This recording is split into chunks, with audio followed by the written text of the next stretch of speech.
जब आप R S mains में 10 मार्क्स का क्वेश्चन अटेम्प्ट करते हो और यदि आपको ये प्रॉब्लम्स आ रही है कि यार पूरा पेज नहीं भरा जाता हमसे। दूसरी बात, 5-7 पॉइंट तो हम जल्दी जल्दी लिख देते हैं, उसके बाद में माइंड चौक सा हो जाता है, ब्लॉक सा हो जाता है, फिर सोचने में टाइम लगता है और उस पेज को भरने के चक्कर में फिर पूरा टाइम मैनेजमेंट बिगड़ जाता है, क्योंकि अब सोचा नहीं जा रहा, हर एक पॉइंट में 1-2 मिनट लग रहे हैं सोचने में, तो टाइम बहुत चले जाता है और फिर पेपर छूट जाता है। और यदि हम कर भी पा रहे हैं चीज़ें तो सीक्वेंस से चीज़ें याद नहीं आ रही, जो पॉइंट इंपॉर्टेंट है वो बाद में याद आ रहा है, जो कम इंपॉर्टेंट है हमने पहले लिख दिया, तो पूरा सीक्वेंस से बिगड़ जाता है। इसलिए हम 10 मार्कर क्वेश्चन को अच्छे से अटेम्प्ट नहीं कर पा रहे आर एस मेंस में।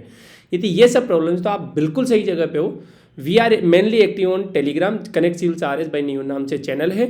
ये प्रोजेक्ट कलम है जिसमें हम आंसर राइटिंग सिखाते हैं, 2 मार्कर, 5 मार्कर, 10 मार्कर, किस तरीके से नोट्स बनाते हैं, सारी चीज़ इसमें हम कवर करवाते हैं।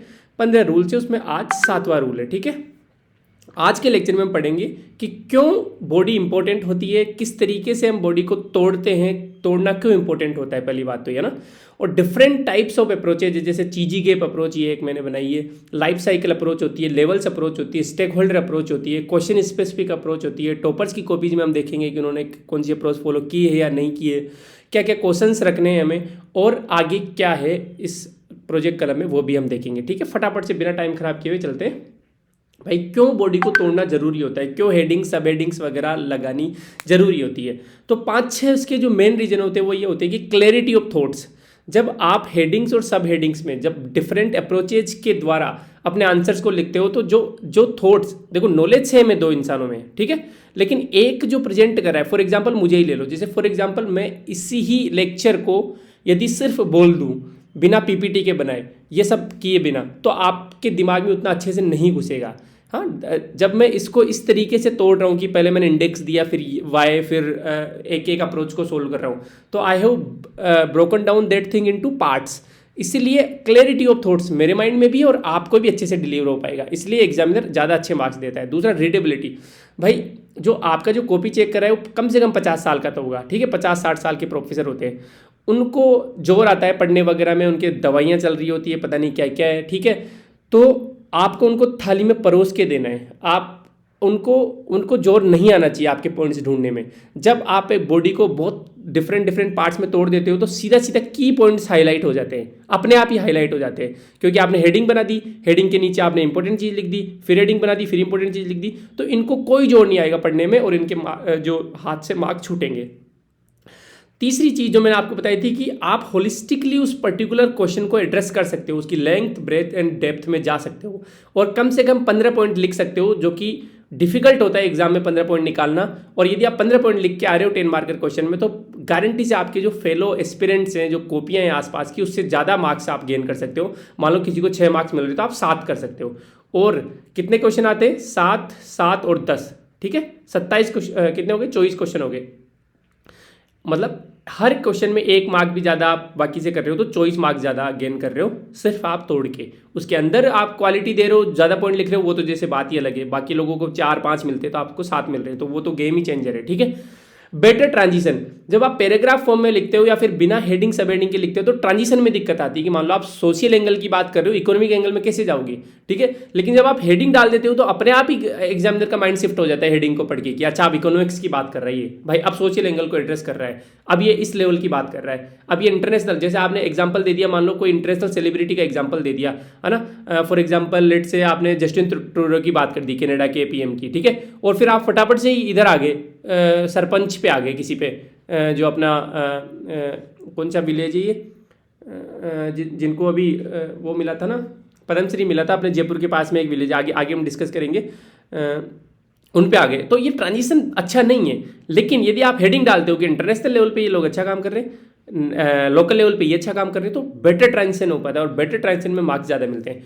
और टाइम मैनेजमेंट तो होता ही है। जब आप हेडिंग सब हेडिंग के थ्रू, मान लो आपने आधा पेज भर दिया और आधा पेज अभी पूरा बचा हुआ है, ठीक है, अब पैराग्राफ फॉर्म में तो आप नहीं भर पाओगे उस चीज़ को, या फिर पॉइंट फॉर्म में भी नहीं भर पाओगे पूरा पेज को। तो अब आपने क्या किया, बड़ी बड़ी हेडिंग्स लगा दी कि इकोनॉमिक, उसके बाद में लेट से और भी अप्रोचेज हम आगे डिस्कस करेंगे, और फटाफट से एक एक लाइन भी लिख दी और पेज भर दिया, तो भी आप टाइम मैनेजमेंट अच्छे से कर पाओगे और ज़्यादा मार्क्स खींच सकते हो। प्रैक्टिकली कैसे इसको करना है वो मैं आगे आपको बताऊंगा, टेंशन मतलब, थोड़ी देर रुको, बस आधे घंटे का लेक्चर है सिर्फ। तो डिफरेंट अप्रोचेज होती है कौन कौन सी है भाई साहब? 2 अप्रोच मेनली 2 पार्ट्स में डिवाइड कर दिया, एक स्टैंडर्ड अप्रोच, एक question specific approach. Standard approach में जैसे एक चीजी गैप है, चीजी गैप मतलब cultural, historical, economical, ecological, social, scientific, scientific मतलब टेक्निकल या टेक्नोलॉजिकल, इंटरनेशनल, इंडिविजुअल लेवल पे, ज्योग्राफिकल, एडमिनिस्ट्रेटिव एंड पॉलिटिकल। इसको हिंदी में यदि बात करें तो किसी भी पहलू, किसी भी चीज़ का सांस्कृतिक पहलू, ऐतिहासिक पहलू, आर्थिक, पारिस्थितिक, सामाजिक, वैज्ञानिक, अंतर्राष्ट्रीय, व्यक्तिगत, भौगोलिक, प्रशासनिक और राजनीतिक, जब ये पहलू हम डिस्कस करते हैं, ये डायमेंशन हम क्वेश्चन में डिस्कस करते हैं तो पॉइंट फटाफट फटाफट से निकल के आते हैं, 15 पॉइंट भरना कोई बड़ी बात नहीं रह जाती। ठीक है। दूसरी अप्रोच है लाइफ साइकिल या सप्लाई चेन अप्रोच। किसी भी चीज़ की, किसी भी प्रोडक्ट की, किसी भी सर्विस की, किसी भी ह्यूमन बीइंग की, किसी भी एनिमल की, किसी भी प्लांट की, फ्लोरा फोना, इनकी क्या होती है, एक लाइफ साइकिल होती है। मतलब जैसे ह्यूमन बीइंग की लाइफ साइकिल की अपन बात करें तो वो पहले क्या करता है, पैदा होता है, पैदा होते स्कूल जाता है, स्कूल जाते हैं फ्रेंड्स बनाता है, ग्रेजुएट होता है, जॉब लगती है, प्यार में पड़ता है, शादी हो जाती है, बच्चे हो जाते हैं, कभी डिवोर्स भी हो जाता है, बाहर घूमने जा रहे हैं, रिटायर हो गए, विल बना दी अपनी और मर जाते हैं। ठीक है। इनमें से कुछ कुछ जैसे सीधा हो सकता है कि ग्रेजुएशन के बाद में सीधा गेट मैरिड हो जाए, है ना, और गेट मैरिड के बाद में बेबी और सीधा फिर रिटायरमेंट हो जाए, ऐसा भी हो सकता है, बिल्कुल हो सकता है। ठीक है। तो अब ये हमारे क्या काम आएगी मेंस में, ये बहुत काम आएगी। जैसे फॉर एग्जांपल विमन, आगे डिस्कस करेंगे जब ये अप्रोच आएगी तो। ठीक है। और पॉइंट्स बनाने में बहुत आसानी हो जाएगी। लेवल्स अप्रोच पे आते हैं। लेवल्स मतलब अलग अलग लेवल पे आप डिस्कस कर रहे हो उस पर्टिकुलर प्रॉब्लम को, इंटरनेशनल लेवल पे, नेशनल लेवल पे, स्टेट लेवल पे, डिस्ट्रिक्ट लेवल पे, पंचायत लेवल पे। उसके अलावा और भी अप्रोचेज होती है ना। जैसे फॉर एग्जांपल हेल्थ का क्वेश्चन आ गया तो आपने 2 लेवल बना दिए कि preventive health, preventive and curative. ठीक है। प्रिवेंटिव मतलब अभी तो वो हुई नहीं है, उससे पहले ही हमें क्या क्या मेजर्स लेने चाहिए, और क्यूरेटिव मतलब वो बीमारी हो गई तो फिर क्या क्या मेजर्स लेने चाहिए। तो कितना अच्छी तरीके से आपने अपने थॉट्स को 2 चीज़ों में बांट दिया। स्टेक होल्डर अप्रोच, आप कोई भी क्वेश्चन, बहुत सारे क्वेश्चन ऐसे होते हैं कि स्टेक होल्डर अप्रोच से बहुत सारे पॉइंट आप निकाल के ला सकते हो, है ना, और इस क्रम वाइज आप निकाल के ला सकते हो ना। फॉर एग्जांपल ग्राम सभा का एक क्वेश्चन आया था तो उसमें किस तरीके से stakeholder approach, stakeholder होते क्या है, जो भी एसोसिएटेड लोग हैं, जो भी इंपैक्ट हो रहे हैं पर्टिकुलर चीज से, जो है ना, जो भी उसके अभिन्न अंग हैं, वही स्टेक होल्डर्स होते हैं, है ना। जैसे गवर्नमेंट हो गई, जैसे मान लो इंफ्रास्ट्रक्चर इन्वेस्टमेंट पे क्वेश्चन आ गया, है ना, तो अब स्टेक होल्डर कौन कौन से हैं, गवर्नमेंट है बिल्कुल, इन्वेस्टर्स होते हैं, कम्युनिटी जो लोग आसपास रह रहे हैं, एम्प्लॉई कोई भी, जैसे नेशनल इंफ्रास्ट्रक्चर कंपनी है, नेशनल हाईवे लिमिटेड ही है तो उसके एम्प्लॉई हो गए, मीडिया जो कि कमियां बताती है उसमें, ट्रेड यूनियंस हो गई, कस्टमर्स हो गए, क्रेडिटर्स हो गए, सप्लायर्स हो गए, ये सब स्टेक होल्डर्स है। तो इनके पॉइंट, अब हर एक पे मैं 2-2 पॉइंट लिख दूंगा तो भी मेरे पास 10-15 पॉइंट आराम से हो जाएंगे। अब कैसे लिखेंगे सर, ये बताओ आप। चले पहली अप्रोच हम डिस्कस करते हैं, चीजी गैप अप्रोच। अब ये आप खुद से बना सकते हो, कोई दिक्कत नहीं है। आप चीजी गैप आपको अच्छा लग रहा है तो बहुत अच्छी बात है, फॉलो कर लो। बाकी आपको ये सारे डायमेंशन याद रहने चाहिए एग्जाम में, आप कैसे भी याद करो, है ना, सांस्कृतिक, ऐतिहासिक, आर्थिक, ये सब सारे, है ना। अब आते हैं अपन सीधा क्वेश्चन पे। Explain the measures taken to enhance the integrity in administration in India. भारत में प्रशासन में सच्चरित्रता बढ़ाने के लिए अपनाए गए उपायों को समझाइए। अब अपन ने होमवर्क में इसके इंट्रो कंक्लूजन लिखना सीख लिए थे अच्छे से, है ना। अब आते हैं अपन सीधा बॉडी पे। अब देखो भाई, यदि मेरे पास ये कितने 1 2 3 4 5 6 7 8 9 10 11 डायमेंशन है। ठीक है। अब मैं, हो सकता है कि एग्जाम में, अभी तो मैं कर लूँ टाइम लगा के, हो सकता है कि एग्जाम में मैं सिर्फ 6 ही डायमेंशन कवर कर पाऊँ, बाकी 5 पे मुझे पॉइंट्स याद नहीं आ रहे। वेल एंड गुड, कोई बात नहीं है। लेकिन 6 में मैं प्रत्येक में 2 या 3 पॉइंट लिख के आता हूँ तो भी मेरे पास 15 पॉइंट आराम से हो जाएंगे। ठीक है। कैसे, देखते हैं। सबसे पहले कल्चर। भारत में प्रशासन में सच्चरित्रता बढ़ाने के लिए कौन कौन से उपाय किए गए, है ना। इसने ये नहीं बोला कि आज कौन से उपाय किए गए, हम सारे डायमेंशन को कवर कर सकते हैं। ठीक है। तो कल्चरल उपाय, जैसे सांस्कृतिक उपाय कौन कौन से किए गए, पहला मैंने लिख दिया कि जो वर्कफोर्स होती है, जो एडमिनिस्ट्रेशन में जो लोग काम कर रहे थे, वो हमारे संविधान में भी लिखा हुआ है, और अभी हाल ही में 103वां कॉन्स्टिट्यूशनल अमेंडमेंट हुआ है कि ईडब्ल्यूएस जो इकोनॉमिकली वीकर सेक्शन है उनको भी रिजर्वेशन दिया जाए, उनको भी मौका दिया जाए। जब डाइवर्स वर्कफोर्स होगी तो जो एडमिनिस्ट्रेटिव वो क्या होगा, सेंसिटिव होगा सारे रिलीजन, रेस, कास्ट और प्लेस ऑफ बर्थ के लोगों के प्रति, है ना। उसको कोई मतलब नहीं कि कौन अमीर है कौन गरीब है, उसको कोई मतलब नहीं कि कोई पर्टिकुलर कास्ट है। इंटीग्रिटी का मतलब क्या होता है, पहले इंट्रो में आप इंटीग्रिटी का मतलब समझा दोगे कि मोरल प्रिंसिपल्स की जो फाउंडेशन है, जो स्ट्रोंगनेस है, वो कितनी ज़्यादा है, इंटीग्रिटी का मतलब होता है। ठीक है। इंटीग्रिटी का मतलब सिर्फ ऑनेस्टी नहीं होता, ध्यान रखना। इंटीग्रिटी बहुत ब्रॉड कंसेप्ट है, इंटीग्रिटी के अंदर सारी वैल्यूज आ जाती है। तो ये जो सेंसिटिविटी है वो भी इंटीग्रिटी के अंदर ही आ गई। तो कल्चरल जो एस्पेक्ट है वो इस तरीके से वो करता है। दूसरा, inculcating the sense of secularism. अब अपन ने अपने कल्चर में ही बना दिया कि हम हिंदू मुस्लिम भाई भाई है, तो ट्रेनिंग के दौरान एडमिनिस्ट्रेटर्स को ये सेक्युलरिज्म भी बहुत अच्छे से सिखाया जाता है। हिस्टोरिकल एस्पेक्ट क्या हो गया कि जो हमारे एडमिनिस्ट्रेशन में जो बेस्ट प्रैक्टिसेस थी, चाणक्य की नीति, भाई कितना ही अच्छा एडमिनिस्ट्रेशन था मौर्य एम्पायर का। अशोक की जो धम्मा नीति थी, धर्म नीति, वो सिर्फ धम्मा का मतलब सिर्फ रिलीजन पे बेस्ड नहीं थी। अशोका की धम्मा नीति ने बहुत सारे वेलफेयर काम भी करवाए थे, ठीक है, उसके अकॉर्डिंग। और जो रिलीजियस टॉलरेंस पे भी बात करती थी, तो वो हम पढ़ाते हैं जैसे ट्रेनिंग वगैरह में। तो documentation of best practices like this, तो ये हिस्टोरिकल एस्पेक्ट हो गया। अब मैं एक चीज गारंटी के साथ दे सकता हूं, इन 15-20 पॉइंट्स में एक सिंगल पॉइंट ऐसा नहीं होगा जो आपने कभी सुना नहीं या फिर याद नहीं है आपको, है ना। लेकिन फिर भी हम नहीं लिख के आते क्योंकि कंसोलिडेट नहीं हो पाते थॉट्स। क्या आपको 103वां कॉन्स्टिट्यूशनल अमेंडमेंट ईडब्ल्यूएस वाला नहीं पता? क्या आपको अशोका की धम्मा नीति नहीं पता? क्या चाणक्य नीति नहीं पता? लेकिन ये सब चीजें कब याद आती है? जब हम तोड़ते हैं क्वेश्चन को। इकोनॉमिक कौन कौन से प्रयास किए गए? एडिक्वेट रेम्यूनरेशन उनको दिया जाता है, भाई ठीक ठाक तनख्वाह दी जाती है ताकि वो करप्शन वगैरह नहीं करें। 7th पे कमीशन, अभी 8th पे कमीशन भी आने वाला है, तो वो क्या करते हैं? करप्ट प्रैक्टिस से दूर रखते हैं। ट्रांसपेरेंसी इन डिजिटल पेमेंट्स, अब आजकल क्या हुआ, जैसे पहले कैश पेमेंट होता था ऑफिसेज वगैरह में, अब क्या हो रहा है? डिजिटल पेमेंट्स हो रहा है, डीडी या फिर बिल्कुल ऑनलाइन फीस वगैरह जमा कराई जाती है। इकोनॉमिक ऑडिट्स होते हैं, disclosure of assets and income, न सिर्फ आईएएस ऑफिसर्स की बल्कि उनके जो क्लोज रिलेटिव्स होते हैं, है ना। कोड ऑफ कंडक्ट में लिखा हुआ ये बात कि न सिर्फ आपका बल्कि क्लोज रिलेटिव्स है आपके, आपका जो वाइफ है, आपके जो बेटे, उनकी भी एसेट और इनकम को डिस्क्लोज करो, ठीक है। उसके अलावा CBI, ED, CVC, CIC, Lokpal, Lokayukta, ये सब बॉडीज लगी हुई है ताकि इंटीग्रिटी मेंटेन रहे। अभी आज ही अखबार में आया था, एक रत्नु नाम से आईएएस ऑफिसर राजस्थान में पकड़े गए हैं वो, ठीक है, 30 करोड़ पता नहीं कितनी संपत्ति है। तो ये क्या करती है? इकोनॉमिक मेजर्स ही हैं जो कि इंटीग्रिटी को मेंटेन करके रखती है ना। मेजर्स लिए गए इनहांस करने के लिए, समझ रहे हो। अब क्या आपको ये बॉडीज नहीं बताती? Civil services code of conduct अब 1964 नहीं पता था सर हमें, लेकिन वो तो पता होना है क्योंकि अपने सिलेबस में तो 3 जो है, all India civil services conduct rule, civil services conduct rule, और एक और था 1964, 66 एंड 68, ये तीनों याद रखने अपने को, अब बहुत बार काम आएंगे। अब जैसे इकोलॉजिकल में मैंने सोचने की कोशिश की, मुझसे नहीं सोचा गया, हो सकता है आप सोच सको कि इकोलॉजिकल ऐसे कौन कौन से मेजर्स है जो इंटीग्रिटी को एनहांस करते हैं, ठीक है। तो ये तो आपके दिमाग पे है ना, मेरा काम सिर्फ डायरेक्शन देना है, बाकी आपका हो सकता है बहुत अच्छा चले हो मुझसे, वो कोई इश्यू नहीं है, ठीक है। आगे चलते हैं। सोशल मेजर्स कौन कौन से लिए गए? भाई लोगों को, सोशल मतलब लोगों से रिलेटेड, सोसाइटी से रिलेटेड, तो लोगों को एम्पावर किया गया आरटीआई 2005 देके, जन सूचना पोर्टल देके, सिटीजन चार्टर देके, जनसंपर्क पोर्टल देके, माई गवर्नमेंट ऐप देके, ताकि लोग ग्रीवांस रेडिसल कर सके, अपनी शिकायतें रख सके। ये सब भी तो इंटीग्रिटी तो बढ़ाती है। क्या आपको नहीं पता ये सब? जन सूचना पोर्टल, जनसंपर्क पोर्टल, सिटीजन चार्टर, आरटीआई 2005, ठीक है।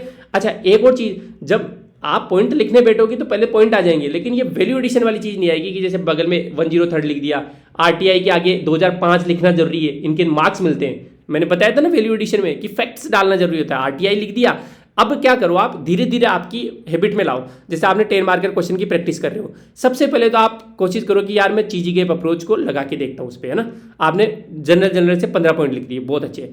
अब आप दोबारा करो उसको, और रखिए अब यार मैं आरटीआई की जगह अब वैल्यू एडिशन भी करूंगा इसमें, कि आरटीआई की जगह आरटीआई 2005 लिखूंगा, है ना। मैंने सोशल ऑडिट तो लिख दिया था पिछली बार, है ना, लेकिन मैं क्या करूंगा, एग्जाम्पल भी लिखूंगा यार बगल में। जैसे मजदूर किसान शक्ति संगठन राजस्थान में सोशल ऑडिट करता है। एक आंध्र प्रदेश में ससाट नाम से एक संस्था है, social audit accountability and transparency नाम से एक संस्था है, ठीक है। Society for social audit accountability and transparency, इस नाम से एक संस्था है आंध्र प्रदेश में जो सोशल ऑडिट का काम करती है। ये सबके मार्क्स मिलते हैं भाई साहब, है ना। तो धीरे धीरे ही होगी। साइकिल चलाते हो आप तो पेडल और हैंडल, एक बार हैंडल पे फोकस करो, पीछे से कोई धक्का लगा रहा है, पेडल लगाने की जरूरत नहीं, फिर उसे बोलो कि भाई अब रुक जा, अब मैं ही पेडल मारूंगा एक बार, है ना, तू तो बस बगल में खड़ा रहना था कि गिरो नहीं। ऐसे ही होती है आंसर राइटिंग भी, ठीक है। आपने एक बार जनरल पॉइंट लिख दिए, फिर बगल में वैल्यू एडिशन का काम कर रहे हो उसी आंसर में, आपका माइंड अपने आप ही खुलेगा। 10, 15, 20 आंसर्स के बाद में आप इनकॉर्पोरेट करने लग जाओगे, है ना। आपको एहसास होने लग जाएगा कि यार कुछ ना कुछ मिसिंग है इसमें, है ना। तीसरा, role of NGO in civil society, administrator को अकाउंटेबल बनाने के लिए बिल्कुल काम कर रही है। इसमें भी ब्रैकेट में लिख दो कोई भी कोई भी एनजीओ, जैसे अब एसोसिएशन ऑफ डेमोक्रेटिक रिफॉर्म्स, है ना, ये वैसे पॉलिटिशियंस को अकाउंटेबल बनाती है, लेकिन अपन लिख सकते हैं क्योंकि एडमिनिस्ट्रेटर्स को भी सॉरी पानी पीऊँ क्या, एडमिनिस्ट्रेटर को भी अकाउंटेबल बनाती है। और भी बहुत सारे एनजीओ जो काम यही करते हैं, ठीक है। साइंटिफिक एंड टेक्नोलॉजिकल मेजर्स, जो भी टेक्नोलॉजी से रिलेटेड चीजें जो कि इंटीग्रिटी को बढ़ाती है, जैसे सीसीटीवी कैमराज लगे हुए ऑफिसेज में, बायोमेट्रिक अटेंडेंस आपने लगा दी, ई विधान नाम से, ताकि मामले जल्दी सुलटे, ठीक है। E governance initiative like e procurement, है ना। ई प्रोक्योरमेंट मतलब अब जितने भी गवर्नमेंट जितनी भी चीजें प्रोक्योर करती है, जितने भी सामान खरीदती है, उसमें धांधलेबाजी हो ही नहीं सकती, है ना, क्योंकि गवर्नमेंट ई मार्केट प्लेस नाम से GEM नाम से एक पोर्टल आ गया है, उसमें बहुत ट्रांसपेरेंसी होती है। उसमें गांव का कोई इंसान भी PMO को थर्मस बेच सकता है ना। बिडिंग होती है, ट्रांसपेरेंसी होती है। ई टैक्स नाम से चीज़ आ गई ताकि अब टैक्स ऑफिसर्स कोई भी गलत काम नहीं कर सके। आया ना इंटीग्रिटी, ठीक है। और भी टेक्नोलॉजिकल मेजर्स बहुत सारे हो सकते हैं जो आपके दिमाग में हो, मेरे में नहीं आए हो, ठीक है। इंटरनेशनल मेजर्स, हमने बहुत सारे ऐसे एग्रीमेंट्स और कमिटमेंट साइन कर रखे हैं इंटरनेशनल लेवल पे, जैसे universal declaration of human rights 1948, United Nations convention on right of person with disability. इन सब के अंदर बंधे हुए हैं अपने एडमिनिस्ट्रेटर्स भी, इनके हिसाब से काम करते हैं, तो इंटीग्रिटी अपने आप ही इनहांस हो गई। उसके अलावा हमारा आर्टिकल 51 है कि हमें we must foster good relationship with our neighbours and other countries, we must respect international laws and treaties, ठीक है। अपने जो IFS ऑफिसर्स है वो भी तो एडमिनिस्ट्रेटर्स ही है, अपने IFS ऑफिसर्स इसी के हिसाब से इंटीग्रल कंडक्ट करते हैं, ये लिख दिया आपने। इंडिविजुअल लेवल पे जितने भी इंटीग्रल IAS ऑफिसर्स हैं उनको सेलिब्रेट किया जाता है, जैसे अशोक खेमका सर हो गए, TN सेशन सर हो गए, किरण बेदी मैम हो गई जो फर्स्ट IPS ऑफिसर थी। इनकी कहानियों को मीडिया द्वारा या लोगों के द्वारा सेलिब्रेट किया जाता है। ये भी एक बहुत अच्छा मेजर है इंटीग्रिटी का, क्योंकि फेलो ऑफिसर्स होते हैं। मान लो कल को आप ही ऑफिसर बनते हो तो इनसे इंस्पायर होकर आप भी इंटीग्रिटी वाले बिहेव करोगे, सच्चरित्रता लाओगे अपने कैरेक्टर में, अपने नेचर में। समझ रहे हो आप। अब आगे चलते हैं ज्योग्राफिकल में, 3 और बच गए। ज्योग्राफिकल भाई फाइल टू फील्ड ट्रेनिंग होती है ट्रेनिंग के दौरान। डिफिकल्ट जो टेरेंस होते हैं, फॉर एग्जांपल एक IAS ऑफिसर होता है ना, उसको ट्रेनिंग में ऐसी जगह लगाया जाता है जहाँ पे वो मतलब सोच भी नहीं सकता, बिल्कुल गांव महानगरों से पड़ा हुआ है, रहा हुआ है, लेकिन बाड़मेर की ढाणी में उसको SDM बना दिया। तो ज्योग्राफिकल ये चीज़ें भी है कि आपने डिफिकल्ट टेरेंस में उनको ट्रेनिंग के लिए भेज दिया ताकि उनमें इंटीग्रिटी पैदा हो, ताकि वो लोगों से इंटरेक्ट करे, ठीक है। फाइल टू फील्ड इनिशिएटिव था पोमा तुडू में, वो 2.5 घंटे तक एक हिल पे चढ़ के जाती थी ट्राइबल से मीट करने के लिए। All these things instil integrity among administrators, ठीक है। एडमिनिस्ट्रेटिव क्या क्या किया, बहुत सारे किए गए। कोड ऑफ कंडक्ट हो गया, कोड ऑफ एथिक्स होता कमेटी ने रिकमेंड किया था। लेटरल एंट्री UPSC ने, इससे भी इंटीग्रिटी बढ़ती है, क्योंकि एक बाहर से कोई एंट्री करके आता है तो वो अपना अलग एक्सपीरियंस लेके आता है, ठीक है। Proposal to set up a national institute of public administration, second ARC ने। अब देखो सिर्फ ये तो मैं एक ये लिख देता कि proposal to set up a national institute of public administration, या फिर मैं बगल में सेकंड ARC भी लिख रहा हूँ, तो इसमें बात में दम आ गया। पहले 1 किलो की थी बात, अब 5 किलो की होगी, और ये 5 किलो की बात ही मार्क्स बढ़ाती है, ठीक है। तो ये सब मेजर्स आप लिख रहे हो, एडमिनिस्ट्रेटिव मेजर्स ये लिए गए ताकि इंटीग्रिटी बढ़े। पॉलिटिकल क्या क्या मेजर्स लिए गए, मिशन कर्मयोगी अभी हाल ही में लॉन्च किया गया था ताकि इंटीग्रिटी बढ़े एडमिनिस्ट्रेटर में, है ना। प्रगति प्लेटफॉर्म लॉन्च किया गया था, proactive governance and timely implementation. इससे क्या है, VC वॉइस वीडियो कॉन्फ्रेंसिंग होती है, इंटीग्रिटी बढ़ती है, अकाउंटेबिलिटी बढ़ती है, तो इंटीग्रिटी अपने आप ही बढ़ेगी। सिविल सर्विसेज बोर्ड होते हैं, क्योंकि यूजुअली देखा जाता है कि एडमिनिस्ट्रेशन में, ब्यूरोक्रेसी में जब ट्रांसफर और पोस्टिंग में बहुत धांधलियाँ चलती है, तो उसके अलावा सिविल सर्विसेज बोर्ड लाया गया ताकि जो ट्रांसफर और पोस्टिंग हो बिल्कुल रूल बेस्ड हो, है ना। ऐसे किसी को भी ऐसा नहीं कि प्रमोशन दे दिया या किसी का भी ट्रांसफर कर दिया, प्रॉपर रीजन के साथ हो। ये भी इंटीग्रिटी बढ़ाता है, क्योंकि जो अच्छा काम कर रहा है उसको पनिश नहीं किया जाएगा यदि सिविल सर्विसेज बोर्ड के द्वारा ट्रांसफर और पोस्टिंग होती है। ये सारे में अब बताओ 1 2 3 4 5 6 7 8 9 10 11 12 13 14 15 16 17 18 20 पॉइंट हो गए। अब मैं तो ये बोल रहा हूँ, तो 15 लिख के आओ, वो भी खूब है। और सारे अब इनमें और भी, ये तो मैंने ठीक है टच किए हैं, और भी अपन टेक्नोलॉजी में बहुत सारे मेजर्स आप लिख सकते हो, है ना। और ये इनमें से कोई भी ऐसा एक दो पॉइंट हो ऐसे होंगे जो यार आपको नहीं पता, और नहीं पता तो कोई बात नहीं। जो अपना प्रोग्राम आ रहा है VIP वैल्यू इंडेक्शन प्रोग्राम, इसमें हम यही कर रहे हैं, क्योंकि क्वेश्चंस ऐसे ब्रॉड आ रहे हैं यार, वो आपके नोट से सोल्व ही नहीं कर पाओगे आप। इसलिए वैल्यू इंडेक्शन प्रोग्राम में हम ये सब दे रहे हैं कि यार एक सिविल सर्विसेज की क्या क्या वैल्यूज होती है, किस तरीके सारा VIP में हम दे रहे हैं, ठीक है। आगे चलते हैं सब। अब ये एक टॉपर की कॉपी है, ठीक है। अब इन्होंने कैसे इसको सोल्व किया था, इन्होंने चीज़ें वही लिखी है। देखो फर्स्ट ARC लिख दिया, संतरम कमेटी मैंने होता कमेटी लिखी थी, संतरम कमेटी CVC लिख दिया, ठीक है, बहुत अच्छी बात है। सेकंड ARC लिख दिया, RTI 2005 लिख दिया, लोकपाल लिखा ही था मैंने ऊपर, ठीक है। ऑनलाइन ऑक्शन वही, ई प्रोक्योरमेंट ई नाम मैंने लिखा, JEM लिखा था मैंने, ठीक है। कितने मार्क्स मिले, 6 मार्क्स, ठीक है। टॉपर की कॉपी है, तो अब मैं तो इससे भी आपको एक लेवल ऊपर की तैयारी करवा रहा हूं कि ये सब पॉइंट्स को आपने हेडिंग्स में समेट दिया, ठीक है। इन्होंने 9 पॉइंट लिखे, आप 15-16 पॉइंट लिखे आओ, आपको नए 8 मार्क्स मिले तो बताना आप, ठीक है। एक ऊपर की, हाँ ये मैं मानता हूं, ये मैं एक्सेप्ट करता हूं कि आज हो सकता है कि अभी हम जब डिस्कस कर रहे हैं या फिर हम मॉडल आंसर बनाते हैं तो इस लेवल का बनाते हैं, और जब एग्जाम में लिखते हैं तो इस लेवल का ही लिख के आते हैं। कोई बात नहीं यार, जब मॉडल आंसर लिख के आओगे ना तो 8-9 मार्क्स मिलेंगे, एग्जाम में लिख के आओगे अपना इस प्रैक्टिस इसकी करोगे तो ये लिख के आओगे तो 7 मार्क्स मिल जाएंगे, 6 से तो बेटर ही है ना। और टॉपर बनने के लिए यही करना होता है, बस थोड़ा थोड़ा ऊपर करना होता है, परफेक्शन के पीछे नहीं भागना, बेटर करना है बस बाकी लोगों से, ठीक है। जो ऑलरेडी जो सेट स्टैंडर्ड है उससे हायर तैयारी करनी है, समझ रहे हो आप। आगे चलें। अब आते हैं लेवल्स अप्रोच पे। बहुत सारे क्वेश्चन ऐसा होता है कि देखते ही पता लग जाएगा कि यार ये तो लेवल्स अप्रोच से बहुत आसानी से हो जाएगा, है ना। अब लेवल्स कौन कौन से होते हैं, for example international, national, state, district और पंचायत लेवल। इस पे तोड़ दिया आपने आंसर को, और आपने हर में 3-3 पॉइंट भी लिखे तो कि 15 पॉइंट हो गए फटाफट से। उसके अलावा जैसे आप सुझाव दे रहे हो, तो इमीडिएट सुझाव क्या हो सकते हैं, लॉन्ग टर्म सुझाव क्या हो सकते हैं, ऐसे भी आप बांट सकते हो। उसके अलावा जैसे हेल्थ पे क्वेश्चन आ गया तो प्रिवेंटिव एंड क्यूरेटिव हेल्थ, कि मैं प्रिवेंटिव हेल्थ के लिए जैसे बीमा हो गया, ठीक है, साफ सफाई हो गया, न्यूट्रिशन हो गया, इन पे मैं पॉइंट्स लिख दूंगा। अब मैं सिर्फ न्यूट्रिशन नहीं लिखे होऊंगा, वहां पे मैं लिखूंगा कि स्टंटिंग, वेस्टिंग और मेल न्यूट्रिशन को कंट्रोल करता है। वहां पे मैं लिखे होऊंगा कि नेशनल न्यूट्रिशन मिशन लॉन्च किया गया है ना। वहां पे मैं लिखे होऊंगा कि एनीमिया, हिडन हंगर क्या होती है। इनके नंबर मिलते हैं, कीवर्ड्स के, स्कीम्स के, डेटा के, फैक्ट के, ठीक है, सिर्फ बातें नहीं करके आएंगे अपन। उसके अलावा जैसे एजुकेशन पे क्वेश्चन आ गया तो प्री प्राइमरी, प्राइमरी, सेकंड, जैसे एजुकेशन रिफॉर्म पे क्वेश्चन आ गया कि 10 नंबर का क्वेश्चन आ गया कि इंडिया में या राजस्थान में एजुकेशन की क्वालिटी एंड क्वांटिटी को बढ़ाने के लिए क्या क्या एफर्ट्स मारे जा रहे हैं, प्रयास किए जा रहे हैं। तो आप कैसे समेटोगे यार, इतना बड़ा क्वेश्चन है एजुकेशन तो सॉरी। तो आप शुरू करो प्री प्राइमरी लेवल से, आंगनबाड़ी से शुरू करो। आंगनबाड़ी में आपने 2-3 पॉइंट लिख दिए। फिर प्राइमरी लेवल पे क्या क्या हो रहा है, मिड डे मील वगैरह जो भी चीजें हो रही है वो लिख दिया। फिर सेकेंडरी लेवल पे क्या हो रहा है ना, जो भी इंग्लिश मीडियम स्कूल्स वगैरह खुल रही है। सीनियर सेकेंडरी लेवल पे क्या हो रहा है, हायर एजुकेशन लेवल पे क्या हो रहा है, हेफा खुली है, हायर एजुकेशन कमिटी, ठीक है, ये सब लिखो आप। तो आपके जो थॉट्स है वो भी बाहर निकल के आएंगे जो पढ़े हैं पीछे माइंड में, और आप ज़्यादा पॉइंट्स भी लिख पाओगे। उसके अलावा जैसे मान लो इंटेलिजेंस पे क्वेश्चन आ गया तो ये भी लेवल है कि सबसे लोअर लेवल की इंटेलिजेंस फिजिकल इंटेलिजेंस होती है, फिर मेंटल होती है, फिर इमोशनल होती है, फिर स्पिरिचुअल इंटेलिजेंस होती है। हर पे 3-3, 4-4 पॉइंट लिख दो, हो गया काम अपना।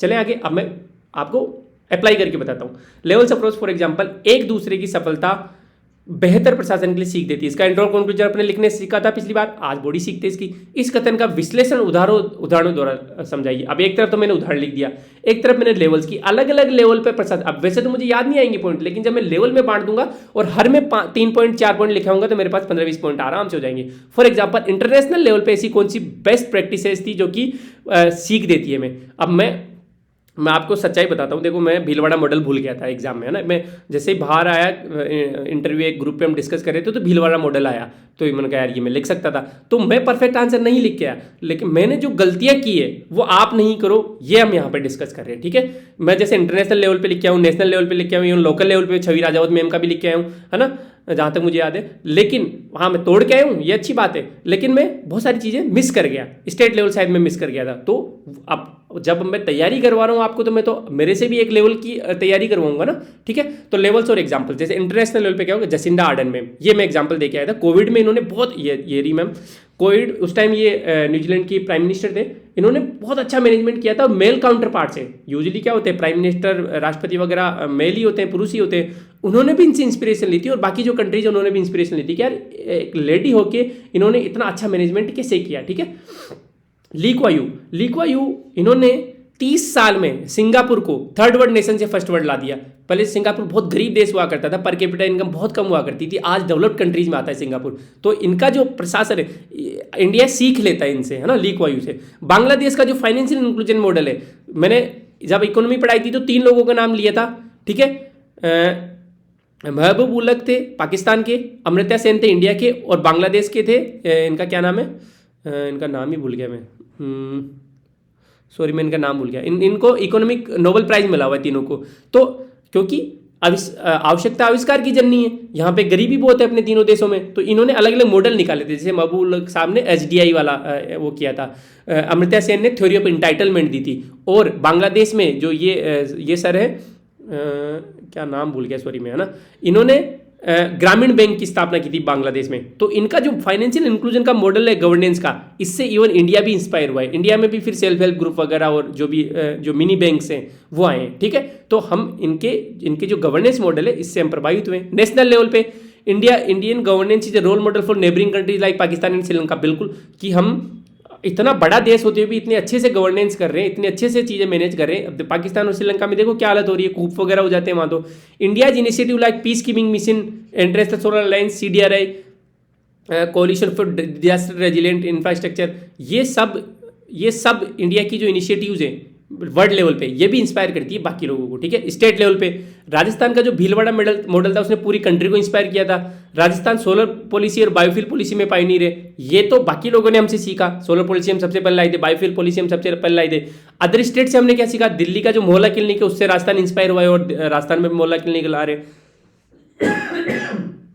ठीक है।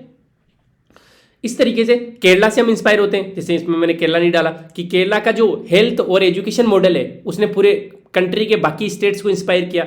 इंस्पायर ही तो हो रहे हैं, एक दूसरे की सफलता ही तो बेहतर प्रशासन के लिए सीख दे रही है, ठीक है। और भी आपको कोई ना कोई स्टेट से कुछ ना कुछ सीखने को मिल ही जाएगा। डिस्ट्रिक्ट लेवल पे बहुत सारे आईएएस ऑफिसर्स, बहुत सारे एसडीएम बहुत अच्छा काम कर रहे हैं, जैसे दुर्गा शक्ति नागपाल मैम, जेके सोनी सर हमारे चरण पादुका अभियान लाए थे, उनसे इंस्पिरेशन मिलती है। Surendra Solanki sir solar man के नाम से जाने जाते हैं, उन्होंने डूंगरपुर में बहुत अच्छा काम किया था, महिलाओं को रोजगार भी दिया और लाइट की व्यवस्था भी की। लोकल लेवल पे सरपंच छवि राजा होते हैं, सोडा ग्राम पंचायत की, सीएसआर के थ्रू कैसे फंड जुटाया जाता है बाहर से और कैसे उन्होंने पंचायत को चमकाया, ये भी एक बेटर गवर्नेंस थी उनकी, ये भी एक सक्सेस स्टोरी थी, ठीक है। पिपलांत्री विलेज जो मैं ऊपर बता रहा था, श्याम सुंदर पालीवाल, अब ये प्री में आपने पढ़ा है लेकिन आप मेंस में यूज नहीं करते। क्यों नहीं करते? क्योंकि आप एक अप्रोच फॉलो नहीं करते। तो पिपलांत्री विलेज है, वो इस विलेज को उन्होंने ट्रांसफॉर्म कर दिया कंप्लीटली, है ना। वाटर डिफिसिट विलेज था, उसको वाटर सरप्लस विलेज कर दिया श्याम सुंदर पालीवाल जी ने, पद्मश्री मिला इनको, ठीक है। ये सब इंस्पिरेशन स्टोरीज है, ये सब गवर्नेंस स्टोरीज है, ये इंस्पायर कर रही है। जब आप इस तरीके के एग्जाम्पल देख के आते हो, बिलीव मी, सिर्फ जो 20,000 जो लोग बैठे थे मेंस में, उनमें हार्डली, मैं बता रहा हूँ 1,000 लोग भी मैं ज्यादा बोल रहा हूँ यार, हार्डली 500 लोगों ने इसको ढंग से एड्रेस किया होगा, क्योंकि ऐसे क्वेश्चंस एड्रेस करना कोई सिखाता नहीं है, ऐसे क्वेश्चंस कोचिंग वालों सिखाते नहीं है। और ये सब चीजें जो एनालिटिकल क्वेश्चंस है, जिनको एग्जाम में ही सोचना है आपको बैठ के, वो हम यहाँ पे सीख रहे हैं, ठीक है। अब जैसे फॉर एग्जांपल इसकी सर ये सब कैसे याद आपको, जेके सोनी सर का, सुरेंद्र सोलंकी सर का, तो ये जैसे मैंने अब जैसे वीआईपी प्रोग्राम में हम यही करेंगे कि आपको लिस्ट दे देंगे वो सारे एडमिनिस्ट्रेटर की। पिछली जो मैंने आंसर राइटिंग का प्रोग्राम दिया था उसमें मैंने राजस्थान में जो 15 लोग हैं जो बहुत अच्छा काम कर रहे हैं, एसडीएम आरपीएस वगैरह, उनकी लिस्ट दी थी। अब उनको बार बार यूज कर सकते हो आप कहीं भी। For example JK Soni sir, Surendra Solanki sir, Tina Dabi का भीलवाड़ा मॉडल था, Shri Aarti Dogra ma'am even after being disable बहुत अच्छा काम कर रही है। उसके अलावा ये मृदुल कच्छावा आईपीएस रहे, इन्होंने बीएड जो चंबल का बीएड क्षेत्र में वहाँ से जो डकैत वगैरह उनको साफ करने में काफ़ी हेल्प की है। ये सब हम वीआईपी प्रोग्राम में करेंगे, ठीक है। डेली दो टॉपिक, 120 ऐसे टॉपिक है जिससे पूरा सिलेबस आपका खत्म हो जाएगा 350 मार्क्स का। बाकी तो स्टेटिक है, उसमें तो जरूरत ही नहीं है, ठीक है। डेली 2 टॉपिक करेंगे, 60 दिन में 2 महीने में आपका खत्म हो जाएगा। आप डेली बस 2 घंटे पढ़ लेना उनको, 2 घंटे रट लेना, पढ़ गया लेना, ठीक है चीज़ों को। अब आते हैं लाइफ साइकिल अप्रोच में, मैंने बताई थी जैसे ह्यूमन का तो बता दिया, पौधे का भी जैसे अपन जैसे ये अपन क्या करेंगे उसमें ले लेंगे, अपने कलम वाले सेशन में ले लेंगे। जैसे क्वेश्चन है 10 मार्क का ब्रॉड क्वेश्चन है कि in your view what strategy should be adopted to double farmers income by 2022 as targeted by Indian government.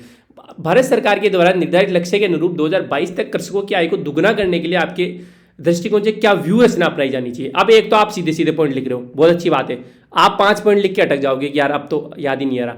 एक आपने लेवल्स अप्रोच में इसको बांट दिया, sorry human cycle approach, life cycle approach में बांट दिया कि सबसे पहले क्या आता है, खेती करने के लिए क्या आता है, ठीक है। सबसे पहले आती है लैंड, भूमि, ठीक है। तो आपने पहला पॉइंट लिख दिया लैंड रिफॉर्म, ठीक है। उसमें आपने 2-3 पॉइंट लिख दिए कि कंसोलिडेशन ऑफ लैंड, क्योंकि जोतों का आकार है, जो लैंड साइज है वो बहुत कम है ना, उसकी एवरेज साइज लिख दिया आपने, इकोनॉमिक सर्वे में आपने पढ़ी है, ठीक है। कंसोलिडेशन ऑफ लैंड हो गया। उसके अलावा अब लैंड के बाद में सोइल आती है, सोइल पे आपने 2-3 पॉइंट लिख दिए कि जो एनपीके रेशियो है सोइल का वो बिगड़ा हुआ है, उसको सुधारना है, ठीक है।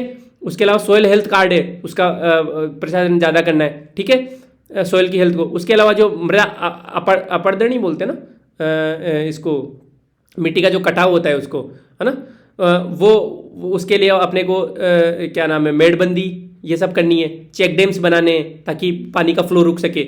आपने 3-4 पॉइंट सोइल उसमें लिख दिए। फिर आगे चलते हैं, सोइल के बाद में इनपुट क्या क्या डालते हैं, सीड्स। तो सीड्स के लिए आपने 2-3 स्कीम लिख दी, जैसे आपने मुख्यमंत्री उन्नत बीज योजना, उसके अलावा वो पैकेट्स थे ना बीज के, मैं भी नाम भूल गया उनका देखो मेरी चीज़ें अभी रिवाइज नहीं की हुई है, आप लेकिन रिवाइज कर रहे हो, अभी मेंस की तैयारी कर रहे हो आप, ठीक है। तो जैसे seed kit, mini seed kit, मुख्यमंत्री मिनी सीड किट याद आ गया, ठीक है। तो ये कर रहे हैं, 3 पॉइंट आपने सीड में लिख दिए। आगे चलो, फिर उसके अलावा हल जोतते हैं जो भी करते हैं, ठीक है। तो मैकेनाइजेशन, ठीक है, पूलिंग ऑफ रिसोर्सेज, क्योंकि छोटे किसान बड़े ट्रैक्टर वगैरह नहीं ला सकते ना, तो पूलिंग ऑफ रिसोर्सेज, ठीक है। ऐसे करके 15 पॉइंट आप आराम से, इतने आराम से लिख सकते हो, with data, with fact, with schemes, with organisations. जैसे ऑर्गेनाइजेशन में क्या आएगा, नाबार्ड आएगा, है ना, जैसे आगे आएगा कि फाइनेंस की दिक्कत है तो नाबार्ड के द्वारा केसीसी, भाई फाइनेंस की दिक्कत है, डेट ट्रैप में फंस जाते हैं तो डबल कैसे होगी इनकम। इस तरीके से सारे पॉइंट याद आ जाएंगे एक के बाद एक। आज जब आप life cycle approach, life cycle में आप क्या कर रहे हो, लैंड रिफॉर्म से लेकर जब तक बिक नहीं जाती, लास्ट 10वां पॉइंट क्या आएगा, मान लो 10वां है कि मंडी रिफॉर्म्स, ठीक है, कि उनको उनके जो मूल्य है वो सही मिले, तो उसके लिए जो भी मंडी रिफॉर्म्स है, जैसे एग्री फार्म लॉज आए थे, उसके अलावा एपीएमसी एक्ट है उसमें रिफॉर्म की ज़रूरत है ना, उसके अलावा एमएसपी जो C2/1.5 होनी चाहिए, MS स्वामीनाथन कमीशन की रिपोर्ट के हिसाब से, भाई ये सब के मार्क्स मिलते हैं। ये अब ये आप अप्रोच फॉलो नहीं करोगे तो एमएसपी याद ही नहीं आएगी आपको, C2/1.5 याद ही नहीं आएगा आपको, MS स्वामीनाथन याद ही नहीं आएंगे। मंडी रिफॉर्म में और भी बहुत सारी चीज़ें लिख सकते हो आप, है ना। भावांतर भुगतान योजना कहाँ से याद आएगी यदि आप इस अप्रोच को फॉलो नहीं करोगे तो, है ना। प्राइस डिफिशियंसी स्कीम, तो इस तरीके से आप पॉइंट्स लिख सकते हो। चमक रही है ना चीज़ें, ये बताओ आप, तो चमक रही है ना, कर लोगे एग्जाम में यदि आपने 15-20 दिन भी ऐसे 10 मार्क के क्वेश्चन में ये सब अप्रोचेस फॉलो कर ली तो। For example, which are the main programmes for women welfare in Rajasthan, मान लो राजस्थान में महिला कल्याण के प्रमुख, एक तो आप रैंडम लिखना शुरू किए, एक आप कर रहे हो कि यार पहले तो जन्म के टाइम, जन्म से पहले जो भ्रूण हत्या होती है उसके लिए क्या प्रोग्राम चल रहे हैं, वेलफेयर महिला की है तो ये तो पूरा ही सब कुछ आएगा ना महिला, ठीक है। उसके बाद में आप जैसे ही जन्म हुआ फिर क्या क्या वेलफेयर प्रोग्राम चल रहे हैं, फिर जैसे वो स्कूल जाने लगी क्या क्या वेलफेयर प्रोग्राम चल रहे हैं, जैसे ही अडल्ट हुई तो जैसे पीरियड्स के लिए IM शक्ति उड़ान और ये सब जितनी भी स्कीम्स है वो चल रही है, फिर वो जैसे ही उसके एजुकेशन के लिए हायर सेकेंडरी और हायर सेकेंडरी एजुकेशन में क्या क्या, जैसे कालीबाई भील छात्रावास योजना, कस्तूरबा विद्यालय, सारे पॉइंट्स याद आ जाएंगे। आप 15-20 पॉइंट ऐसे आराम से लिख दोगे प्री की नॉलेज से और मेंस की नॉलेज से। लेकिन कंसोलिडेशन ऑफ थॉट्स बहुत अच्छे से होना चाहिए, एक लाइन वाइज होना चाहिए, एक अप्रोच फॉलो करोगे तो, ठीक है। स्टेक होल्डर अप्रोच, जैसे अपन उसमें होमवर्क में करेंगे लाइव ये, ठीक है, आप इसके बारे में पढ़ लेना, ग्राम सभा के बारे में कि give suggestions for effective working of gram sabha. अब इसमें स्टेक होल्डर कौन कौन होते हैं ग्राम सभा के, जो भी रिलेटेड होते हैं, वोटर्स होते हैं बिल्कुल। अब वोटर से रिलेटेड क्या क्या सजेशन है, 3-4 सजेशन लिख दिए। फिर उसका वीडियो होता है, वीडियो से रिलेटेड क्या क्या सजेशन वो लिख दिया आपने। सरपंच होता है, पंच होते हैं, वो लिख दिया आपने। उसके अलावा और भी स्टेक होल्डर है ग्राम पंचायत से रिलेटेड, तो कौन, बाहर से फंड आता है तो BDO हो गया, है ना, जिला कलेक्टर हो गया, यहाँ से भी फंड आते हैं, वो आपने लिख दिए, और हर पे 3-3 पॉइंट लिख दिए तो हो गए अपने 15 पॉइंट। चलो आगे, तो ये अपन करेंगे, ये वाला करेंगे, इनमें से कोई भी एक क्वेश्चन करेंगे, 3-4 क्वेश्चन को अपन करेंगे, ठीक है। जैसे ये भी अपन करेंगे necessary related question specific approach. अब देखो कुछ क्वेश्चन ऐसे होते हैं इनमें ये अप्रोचेज नहीं काम आएगी, है ना, क्योंकि क्वेश्चन खुद ही बोल रहा है कि इस तरीके से इसको एड्रेस करो। जैसे अनिवार्यतः संबंधित होने के कारण साधनों को साध्य से पृथक नहीं किया जा सकता, ठीक है भाई, अतः वास्तविक और स्थायी सफलता के लिए दोनों का स्वभाव होना आवश्यक है, साधन और साध्य का, ठीक है। गांधी नीति शास्त्र के संदर्भ में उक्त टिप्पणी को स्पष्ट करें। Necessary related means can not be separated from ends, ठीक है, therefore both must be auspicious for real and lasting success. Explain the above comments in the context of Gandhian ethics, ठीक है। अब सीधा सीधा यही बोल रहा है कि इस कमेंट को एक्सप्लेन करना है गांधीयन एथिक्स में, तो मुझे तोड़ने की जरूरत ही नहीं है, मैं तो सीधा सीधा गांधीयन एथिक्स भर दूंगा एक तरफ, ठीक है। अब गांधीयन एथिक्स आपने अच्छे से पढ़ी है, नहीं पढ़ी तो अपन जो अपना कोर्स आएगा एथिक्स का, कब आएगा ये तो भगवान ही जाने, लेकिन आएगा, टेंशन मत लो ना। मेन से पहले एथिक्स की जिम्मेदारी मेरी है, ठीक है। एथिक्स और VIP ये दोनों चीज़ों की जिम्मेदारी मेरी है, वैल्यू एडिशन और एथिक्स की, है ना। मेन से पहले मैं करवा दूंगा आपका, ठीक है। तो गांधीयन एथिक्स में नियो वेदांतिक फिलोसॉफी थी, सर्वोदय था, अंत्योदय था, ट्रुथ, सत्याग्रह, अहिंसा, अस्तेय, अपरिग्रह, ब्रह्मचर्य, वर्णाश्रम धर्म, तालिस्मान था, ट्रस्टीशिप मॉडल था, इकोनॉमिक्स 7 पाप थे, मिनिमम स्टेट थ्योरी थी, 11 उन्होंने प्रतिज्ञा ली थी, स्वदेशी, स्वराज, स्वावलंबन, और भी आपको 2-4 पता होगी। अब मैं हर को means can not be separated from ends, हर को मैं यदि वो कर देता हूँ, लिंक कर देता हूँ, तो 1 2 3 4 5 6 7 8 9 10 11 12 13 14 15 16 17 18 पॉइंट छोड़ो यार एग्जाम में, 12 पॉइंट को भी आप एक्सप्लेन अच्छे से करके आ जाओगे तो 7 मार्क्स कहीं नहीं जा रहे, और 7 मार्क्स 70% मार्क्स बहुत अच्छे होते हैं, 50% मार्क्स में तो रैंक आ रही है, ठीक है। समझ रहे हो आप, समझ रहे हो आप, बोल रहे हो 50% मार्क्स में अच्छी रैंक आई तो फिर 7 मार्क्स कैसे मिलते हैं, वो फिर 2 मार्कर क्वेश्चन को छोड़ के भी तो आना पड़ता है ना, वो सारों को, उनमें भी 0 मार्क्स मिलते हैं, तो वो कंपनसेट करने के लिए होता है, ठीक है। आगे चलो, अब जैसे ये क्वेश्चन है, क्वेश्चन स्पेसिफिक अप्रोच कैसे किसी टॉपर का ये। Explain the various implication of justice described in the preamble of the constitution, discuss how have they been assured through fundamental rights and directive principle of state policy. ठीक है, ये विवेचन कीजिए कि उनको कैसे। अब ये सीधा क्वेश्चन बोल रहा है कि justice described in the preamble. अब इसके 3 पार्ट है, सोशल, इकोनॉमिक और पॉलिटिकल। तो खुद ही क्वेश्चन स्पेसिफिक हो गया कि 3 में बांट दो और फिर हर का डीपीएसपी और एफआर, डीपीएसपी और एफआर, डीपीएसपी और एफआर हो गया। देखो 2 2 2 अलग अलग मार्क्स दिए, 2 इसके दिए, 2 इसके दिए, 2 इसके दिए, 6 मार्क्स हो गए। ठीक है, समझ रहे हो। तोड़ा तो तोड़ के मार्क्स दिए, नहीं तोड़ता तो सीधा एक साथ 5 मार्क्स दे देता, 1 मार्क्स का घाटा हो जाता। तो तोड़ने में मार्क्स खिंचते हैं। ठीक है, आप तोड़ के आपने मान लो 8 जगह तोड़ दिया, अब मान लो एक मार्क्स भी आसान कर रहा है तोड़ने में, तो मिल गए ना 8 मार्क्स। तो तोड़ने में मार्क्स खिंचते हैं, बिलीव मी, है ना। ठीक है, होमवर्क का मैंने बताई दिया आपको। 60% काम हो गया अपना आंसर राइटिंग का। एक्चुअली आंसर राइटिंग का तो 100% हो गया है। ठीक है, कैसे 2 मार्कर को, 5 मार्कर को, 10 मार्कर कैसे वैल्यूडेशन करनी होती है, कैसे न्यूज़पेपर से निकालना होता है, कैसे डायग्राम बनाना होता है, सब हो गया। अब जो अपने जो बचे हुए वो ऐसा है कि जैसे टाइम मैनेजमेंट कैसे करें पेपर में, नोट्स कैसे बनाएं, है ना। ये लॉन्ग टर्म के लिए था ये प्रोग्राम, इसलिए, है ना। और उसके अलावा गूगल कैसे करें, बहुत सारी चीज़, जैसे वैल्यूडेशन। हम तो आपका प्रोग्राम नहीं लेना चाहते, हम तो गूगल करके खुद से काम चलाना चाहते हैं। बिल्कुल आप एम्पावर्ड हो, कोई दिक्कत नहीं प्रोग्राम लेने की। ठीक है, आप अच्छे से करो, मुझे कोई इश्यू नहीं है।